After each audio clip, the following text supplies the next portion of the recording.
आज हम लोग बनाने जा रहे हैं एक रिएक्शन। रिसेंटली मेरे दादाजी मुझसे बोले, बेटा हमारी जिंदगी का सबसे बेस्ट समय हमारा बचपन होता है। ये बोलकर वो अपने डायपर में हंसने लगे। तो मैंने इस बात का थोड़ा गौर किया और मुझे पता चला कि यस, बचपन सच में बहुत रैंडम होता है। बचपन में एक बार साइकिल की चेन चढ़ाते समय मेरा हाथ आ गया, तो मैं भाग के अपने अपाहिज दोस्त को भी ले आया कि उसके भी हाथ आ जाए। बचपन में मुझे मेरी दादी का चरित्र सही नहीं लगता था, क्योंकि वो मुझे डेली नया तारा दिखा के बोलती थी वो तुम्हारे दादाजी है। बचपन में मैं थोड़ा भोला भी था, ऐसे फालतू किसी को उंगली नहीं करता था, वरना फिर मैं 9 तक ही गिन पाता था। एक तो तब कोई भी आके गिनती पूछ लेता था, और उंगली करते समय गिनना कितना मुश्किल होता है पता है। बचपन में मैं और मेरा भाई हमेशा WWE देख के लड़ते थे, क्योंकि माँ बाप की चाहते लड़ने लायक थी नहीं। एक तो मेरा छोटा भाई बचपन में बहुत शांत स्वभाव का था, बेचारा स्कूल में भी सीनियर से बुली होता था। हाँ, वो सीनियर मैं ही होता था। एक बार मुझसे बोलता भैया डॉक्टर बनना मेरा सपना है, तो मैंने उसे नीट की बुक्स ला दी, तो अब वो उसका बुरा सपना बन गया। अब वो डॉक्टर गेम में भी बीमारी बनता है, और बवासीर पीछे होती है। चिंटू बुक्स नहीं बन रहा है तुम। एक बार बेचारा बिस्तर पे गिर के रोने लग गया, तो सब बोलने लग गए कुछ नहीं हुआ, चींटी मर गई, चींटी मर गई। मैं यहाँ सोच रहा हूँ फिर अभी तक हम चींटियों वाले बिस्तर पे क्यों सो रहे थे। हाँ, घर में सबके पीठ पे ददोड़े हो रखे हैं। हाँ, ये नहीं गिरता तो हमें तो पता ही नहीं चलता बिस्तर पे चींटियां हैं। हम तो सोए जा रहे हैं चींटियों वाले बिस्तर पे। और स्कूल में जब भी ये छोटे भाई पैड में हक देते हैं, तो बड़े भाई को क्यों बुलाया जाता है? पता है कितनी घनघोर बेइज्जती होती है पूरी क्लास के सामने, और बुलाते भी इतने सस्पेंस है, वो देख के बड़े भाई का हगना निकल जाता है। ऐसे 2 छोटे बच्चे स्लो मोशन में भाग के आ रहे हैं। हाँ, उनकी नॉर्मल स्पीड है। मैं देखता हूँ मेरे भाई को क्राइम सीन से 2 प्यून पकड़ के ले जा रहे हैं। उसे ब्राउन रंगे हाथों पकड़ लिया गया है। मेरे भाई ने मुझसे जाते जाते कहा, मुझे फंसाया जा रहा है। मुझे पता था इस लेंडे के पीछे की कहानी इतनी सिंपल नहीं हो सकती। कड़ी तहकीकात के बाद मुझे पता चला इस लेंडे के पीछे बड़े बड़े पॉलिटिशियंस, गैंग लीडर्स और माफिया इन्वॉल्व है। मेरा भाई सही कह रहा था, ये उसका लेंडा नहीं है। हैंड्स अप पीटी टीचर, तो वो लेंडा तुम्हारा था। तो तुम्हें पता चल ही गया, तुम मुझे कभी नहीं पकड़ सकते। रुको, भाग गया। जाने दो उसे बेटा, हमने पीटी टीचर के बड़े भाई को बुला लिया है वो लेंडा उठाने।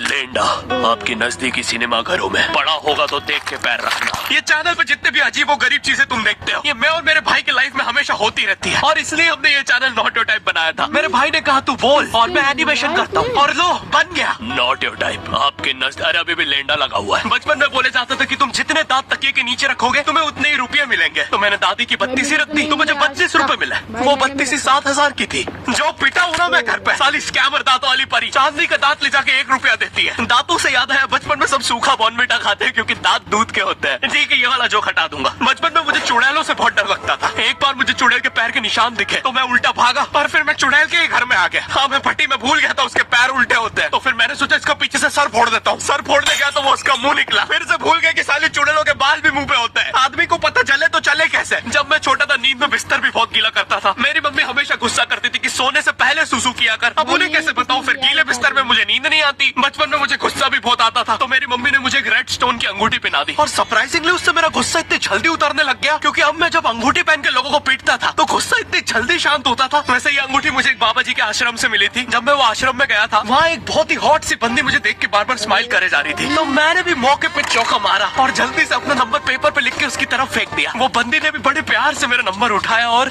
खा लिया। अरे भाई, उसको भूत लगे, वो तब से सबको स्माइल दे रही है। हम भी सुबह से नंबर फेंक रहे हैं, अभी तक 2 किलो पेपर खा गई है। हाँ, अब तुम्हें भी ऐसे रैंडम भूतों या स्ट्रेंजर्स पास नंबर ना फेंकना पड़े प्यार के लिए, इसलिए आओ हैपन पे चले। यहाँ तुम्हें मिलते हैं तुम्हारे कॉमन इंटरेस्ट के लोग। मुझे बॉर्नविटा बहुत पसंद है। मुझे भी रोहित। अपने ही मन पसंदीदा स्पॉट पे तो अभी जाके डाउनलोड करो, लिंक डिस्क्रिप्शन में। Thank you.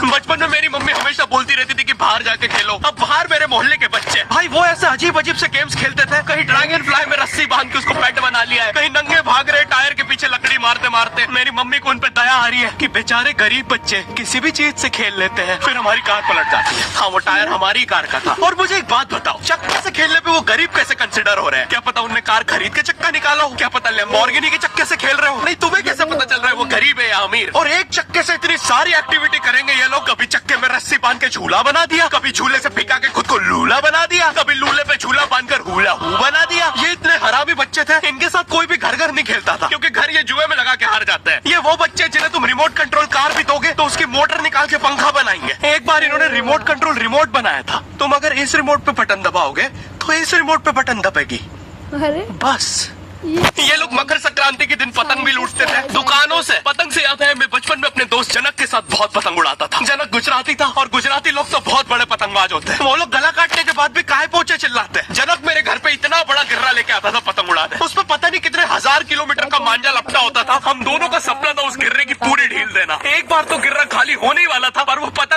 तो घूम के हमारे पीछे से आ गई। हमने हमारी ही पतंग काट दी। तो इस बार हमने सोचा पतंग पूरी परपेंडिकुलर उड़ाएंगे, स्ट्रेट। हमने 2 घंटे ढील दी। वो मांझे में वेव सिग्नल आने लग गए प्राचीन भाषा में। हमें लगा हमने एलियंस ढूंढ लिया बट फिर धीरे से वो सिग्नल क्लियर हुआ। हमें पता चला हमने कोई नासा का 100 मिलियन का टेलीस्कोप काट दिया।